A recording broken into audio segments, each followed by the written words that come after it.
বললাম এক নম্বরে তাওহীদ, দুই নম্বর শরীয়ত, তিন নম্বর মুমিনদের রাস্তা, মুমিনদের ওয়ায়াত্তাবি গায়রা সাবিলিল মুমিনিন, সকল মুমিন একদিকে, তুমি আরেক ব্যাখ্যা দাঁড় করা দিছ, নতুন নতুন কথা বুঝবেছ। সব মুমিন শরীয়ত দেন একটা, তুমি শরীয়তের সে বিধানের নাম ধরে বলো আরেকটা। আল্লাহ বলতে তোমার ঠিকানা কোথায়?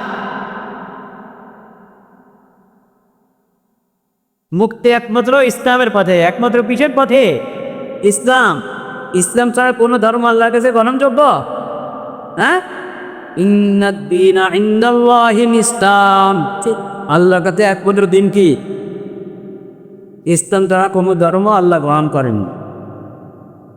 থাকার জিন্দা থাকার সুযোগ দিচ্ছেন না সবাইকে। কি বলেন, হিন্দু কি খ্রিস্টান কি কোন ধর্মে, যত মিথ্যা ধর্ম আছে সব মিথ্যা ধর্মের লোকরা আল্লাহর নামে থাকবে খাবে, আল্লাহ বলে মারা নেই, থাপো আর ওটা থাপো।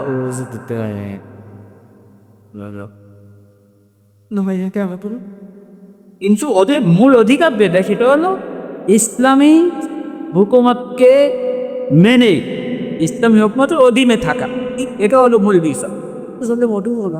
কিন্তু চিন্তা থাকার অধিকার তাদের আছে।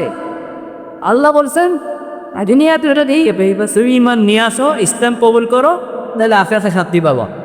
ইসলাম যদি কবুল না করলো তাহলে আখরাত বরবাদ, আখরাত বরবাদ, কবর থেকে শুরু হবে, কবর থেকে কি শুরু হবে।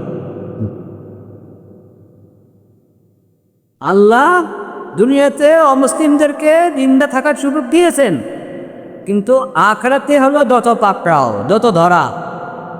আল্লাহ এটা ঘোষণা দিয়ে দিয়েছেন কোরআনে, হাদিসে, হাদিসে নবীর মাধ্যমে, এবং নবীর উপর কোরআন অবতীর্ণ করে কোরআনের মাধ্যমে আল্লাহ ঘোষণা দিয়ে দিয়েছেন যে আমি, এটা হেদায়েত, এটা গুমরাহি, এটা জান্নাতের রাস্তা, এটা জাহান্নামের রাস্তা। ইসলাম জান্নাতের রাস্তা, ইসলাম থেকে বাইরে চলে যাওয়া জাহান্নামের রাস্তা, বলে দিয়েছেন আল্লাহ সব কিছু। যদি মানলা আলহামদুলিল্লাহ শান্তিতে পাবে আখরাতে, যদি না মানলা দুনিয়াতে যেমন তেমন, কিন্তু কবর থেকে ধরা, কবর থেকে কি ধরা।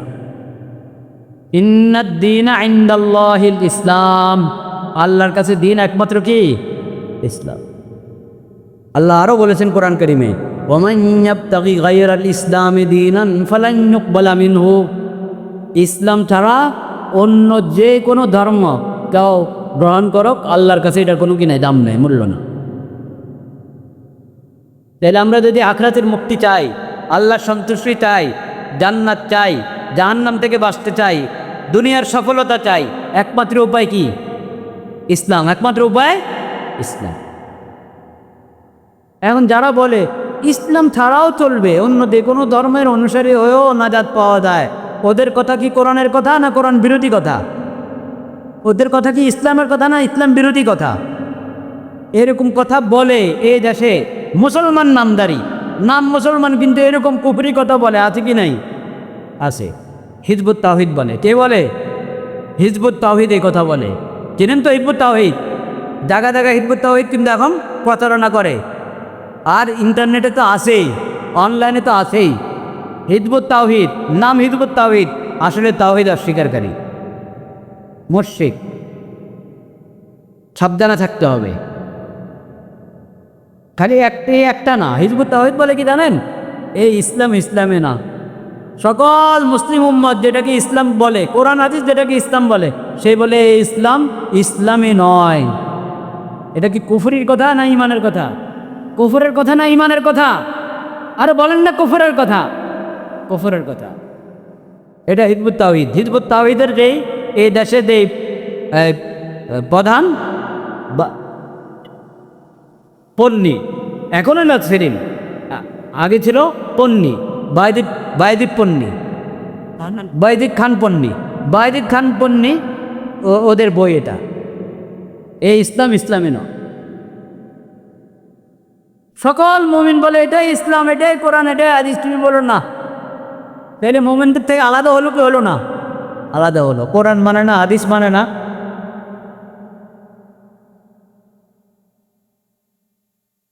হিজবুত তাওহীদের ডাকে সাড়া দেওয়া যাবে না। আহলুল কোরআন নামে আছে এক ফেরকা না, কয়েক ফেরকা আহলুল কোরআন নামে। নাম হলো কোরআনওয়ালা, আসলে হলো কোরআন বিরোধী। আসলে কি? কোরআন বিরোধী, কোরআন অবমাননাকারী, রসুল অবমাননাকারী, ইসলামী শরীয়ত অস্বীকারী, রসুল্লাহ সাল্লাল্লাহু আলাইহি ওয়াসাল্লামের হাদিস অস্বীকারী, কিন্তু নাম হলো আহলে কোরআন। এই আহলে কোরআনদের কথা কখনো শুনবেন না। আহলে কোরআনদের দাওয়াতে যদি আপনি যান, মানে তাদের আহ্বান, তাদের ডাকে যদি সাড়া দেন, ইমান শেষ। ইমান কেমনে চিনবেন এই লোকটা আহলে কোরআন কিনা? সহজ সহজ আলামত দেখি। যাদেরকে দেখবেন বলবে যে নামাজ 3 ওয়াক্ত বা বলবে 2 ওয়াক্ত, বুঝবেন যে আহলে কোরআন, বুঝবেন যে কি আহলে কোরআন। এর তালে যদি আপনি টলেন না, তিমা খায়। যদি কাউকে দেখেন বলবে যে কবরের আদাব বলতে কিছু নাই, কবরের কোনো শাস্তি হবে না, কবরের আদাবকে অস্বীকার করে, আপনি বুঝবেন যে আহলে কোরআন, ওর পিছনে যাবেন না। কেউ যদি দেখবেন বলবে যে আপনারা এইভাবে কালিমা পড়েন, এটা কালিমা না, লা ইলাহা ইল্লাল্লাহ মুহাম্মাদুর রাসূলুল্লাহ, এইভাবে কালিমা ঠিক না, যে এই কথা বলবো, বুঝবেন যে আহলে কোরআন বেঈমান। এ বলবো আপনারা যেভাবে সালাম দেন আসসালামু আলাইকুম ওয়া রাহমাতুল্লাহ, এইভাবে সালাম দেওয়ার নিয়ম না, এইভাবে সালাম সঠিক হয় না, বুঝবেন যে আহলে কোরআন। এসব আহলে কোরআন, এসব আহলে কোরআন, এরা কোরআন অবমাননাকারী, রসুল অবমাননাকারী, হাদিস অস্বীকারী, ইসলামী শরীয়ত অস্বীকারী, এরা সবাই বেঈমান। এদের ডাকে সারা দিন ইমান থাকবে না।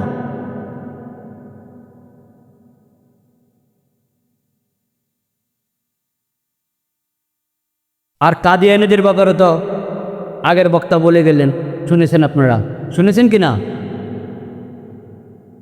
ইসলামের দাবি করে কিনা কাদিয়ানীরা? এটা ধোঁকা এবং প্রতারণা। এটা কি? ধোঁকা এবং প্রতারণা। ইসলামের সাথে তাদের কোনো সম্পর্ক নেই। তারা আমাদের নবী হযরত মুহাম্মদ মুস্তাফা সাল্লাল্লাহু আলাইহি ওয়াসাল্লামের দুশমন, ইসলামের দুশমন, কোরআনের দুশমন, কিন্তু নাম ব্যবহার করে। তারা নামাজের জন্য একটা ঘর বানায়, এটা তো আসলে নামাজ ইবাদত কি ওরা করে নাকি? যার ঈমান নাই তার ইবাদত আসেনি? যার ঈমান নাই তার কি ইবাদত হতে পারে? তার ইবাদত, এটা হলো আল্লাহর কাছে এই ইবাদতের কোনো দাম নাই, এটা হলো শয়তানি। এটা কি? শয়তানি। প্রতারণা করো ইসলামের সাথে, মুসলিম উম্মতের সাথে। আর মসজিদের নামে ঘট বানায় রাখে, ওটা মসজিদ না। কাদিয়ানীদের উপাসনালয়কে মসজিদ বলবেন না। কাদিয়ানীদের উপাসনালয়কে যদি মসজিদ বলেন তাহলে গুনাহ হবে, গুনাহ হবে, গুনাহ হবে। কাদিয়ানীদের উপাসনালয়কে মসজিদ বলবেন না। তারা মসজিদ বলে অন্যায়, প্রতারণার জন্য বলে। আপনি তাদের প্রতারণায় আসবেন না, তাদের ধোঁকায় পড়বেন না। তাদের উপাসনালয়কে আপনি মসজিদ বলবেন না। ওই উপাসনালয়ের মধ্যে আবার কালিমা লিখে রাখে, লা ইলাহা ইল্লাল্লাহ মুহাম্মাদুর রাসূলুল্লাহ, লেখে কিনা? এটা আরেক ধোঁকা। তাদের কি এই কালিমার উপর ঈমান আছে? কাদিয়ানীদের এই কালিমার উপর ঈমান নাই। আপনি বলবেন তো লিখে রাখে। ওদেরকে জিজ্ঞেস করেন, ওদের গোড়ার মানুষ যারা, ওরা জানে। নতুন নতুন যারা আহমদি হয়, কাদিয়ানি হয়, ওরা বুঝে না, কিন্তু আস্তে আস্তে সবাই বুঝে যে এই মুহাম্মদুর রাসূলুল্লাহ ওরা লেখে।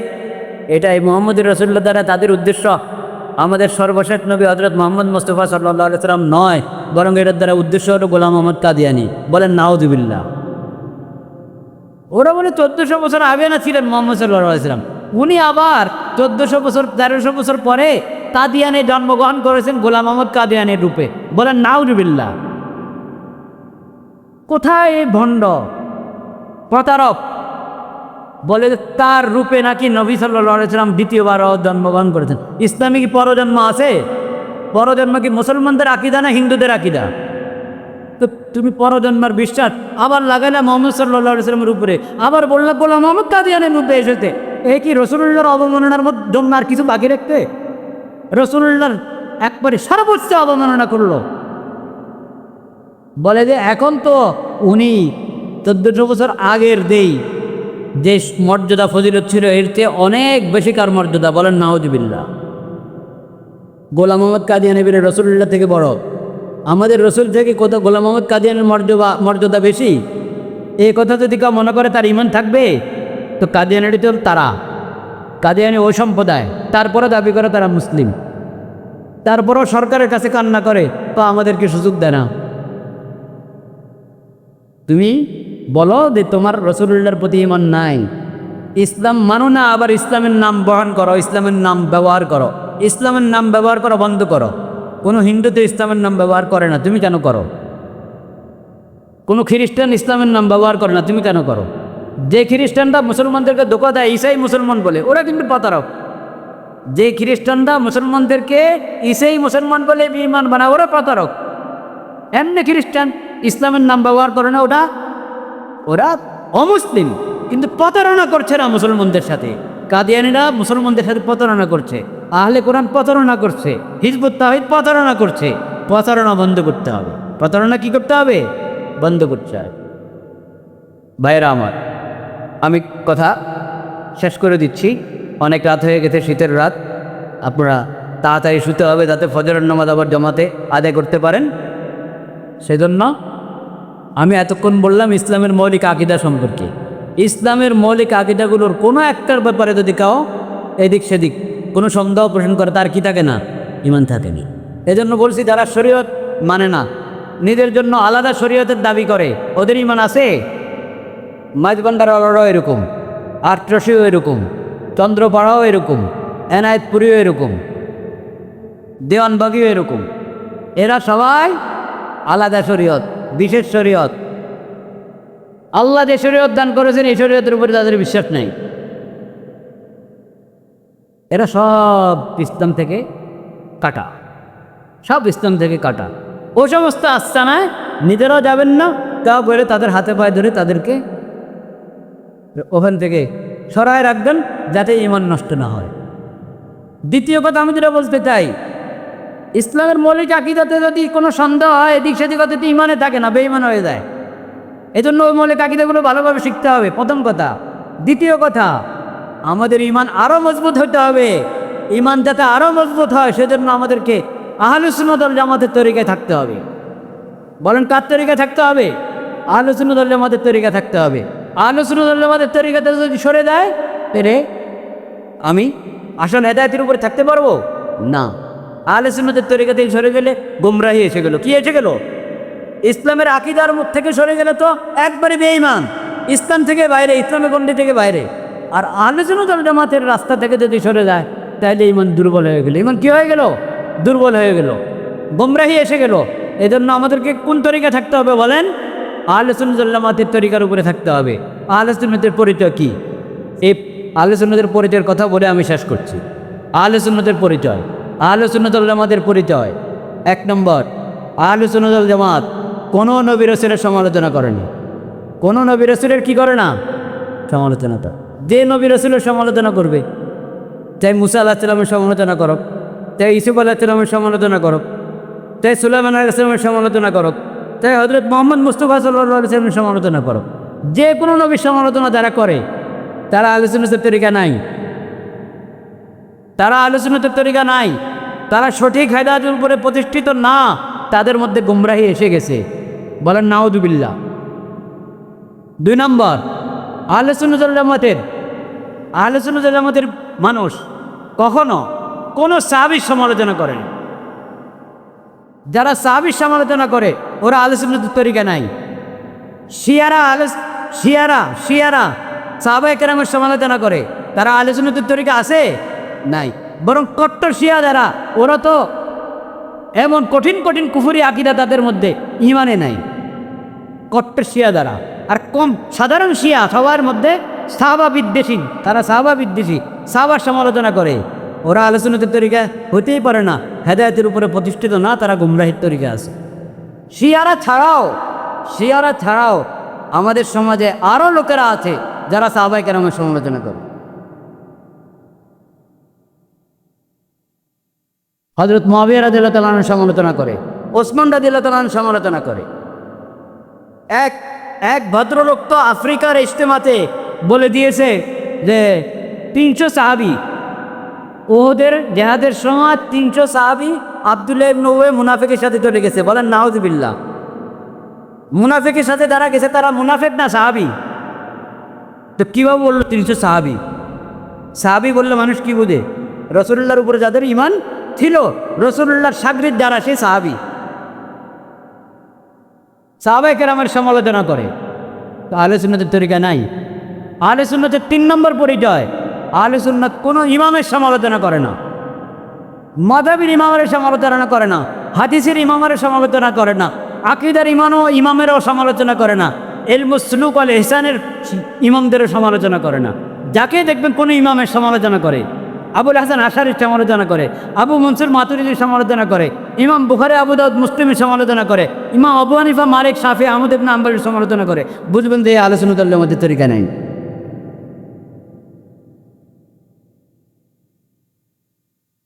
আহলে সুন্নাতের 1 নম্বর পরিচয় কি বলেছি? কোনো নবী রাসূলের সমালোচনা করবে না আহলে সুন্নাত। করলে বুঝবেন যে সমস্যা আছে, আপনি দূরে থাকেন। 2 নম্বর, কোনো সাহাবীর সমালোচনা করে না আহলে সুন্নাত ওয়াল জামাত। সাহাবীর সমালোচনা করবে, বুঝবেন যে সমস্যা আছে, আপনি দূরে থাকেন। আহলে সুন্নাত ওয়াল জামাত কোনো ইমামের সমালোচনা করে না, যে ইমামের সমালোচনা করবে বুঝবেন যে সমস্যা আছে, আপনি দূরে থাকেন। 4 নম্বর পরিচয় আহলে সুন্নাত ওয়াল জামাত আলেম সমাজের অবজ্ঞা করে না। আলেম সমাজকে কি করে না? অবজ্ঞা করে না। যাকে দেখবেন বলে আলেমরা কি বুঝে, আলেমরা যত সমস্যা, আলেমরা যত ক্ষতি করে, আলেমরাই সমস্যা। আলেম গোষ্ঠী ধরে পুরা আলেম সমাজকে অবজ্ঞা করে, পুরা আলেম সমাজকে অবজ্ঞা করে। এটা আহলে সুন্নাত ওয়াল জামাতের কি না? কাজ না। আলেমরা তাবলীগ কি বুঝে? পুরা আলেম সমাজকে অবজ্ঞা করে দেওয়া হলো। আলেমরা তাবলীগ যদি না বুঝে, দুনিয়ার কেউ নাই তাবলীগ বুঝা। আলেম সমাজকে অবজ্ঞা করা এটা আহলে সুন্নাত ওয়াল জামাতের নিয়ম না। 4টা পরিচয় বললাম, মনে রাখবেন।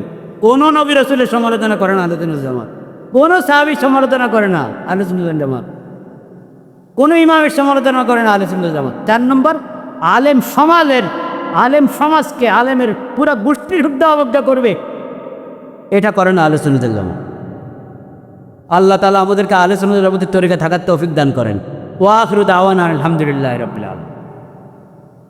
আলহামদুলিল্লাহি রাব্বিল আলামিন ওয়াসসালাতু ওয়াসসালামু আলা সাইয়্যিদিল মুরসালিন ওয়া আলা আলিহি ওয়া সাহবিহি আজমাইন।